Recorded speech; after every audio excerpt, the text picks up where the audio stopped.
গাড়িটা কই রে মারা? আর বলো না দাদু, গাড়িটা মারা আমি মার্কেটে রেখেছিলাম। কেন পালাইছে মারা? এত খুঁজলাম পেলাম না মারা। খুঁজে মারা মাগি বাজি করে তোমার ঘরের গাড়িটা দিয়ে মাগি বাজি করে গাড়ি মেরে দিয়েছে। যে বলছে মারা গাড়িটা চুরি হয়ে গেছে ঘরে, যা তোর গাড়িকে মাছবে তোর মাগি দেখি। 1 hour later.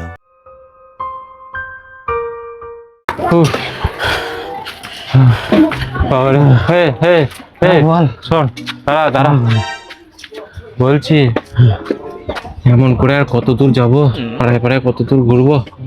এক কাজ কর, বাইকের তো চাবি আমাদের কাছে নেই, যেমন তেমন করে একটা কাস্টমার দেখে না বাইকটাকে কম পয়সা এখানে বিক্রি করতে, তাই এত রোদে রোদে মারা যাবো।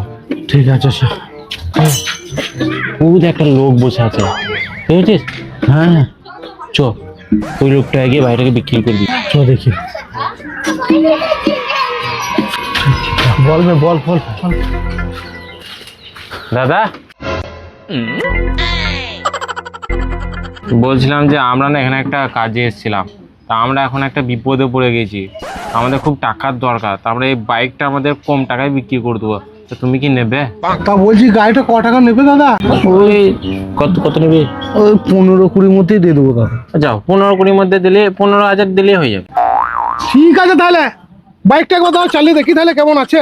বলছিলাম দাদা, বাইকের চাবিটা হারিয়ে গেছে, ওই জন্যই তো বাইকটা বিক্রি করে দেবো। দাঁড়াও তাহলে, আমি বাড়ি থেকে একটু ঘুরে আসছি। হ্যাঁ আচ্ছা, চলে কোনে কি দিবে? ওরা ভালো মাল পেয়েছি একটা আজকে, কতদিন পর 15,000 টাকা। ভাই এই চাবিটা দিয়ে দেখো দেখি রে, গাড়িটা অন হচ্ছে নাকি।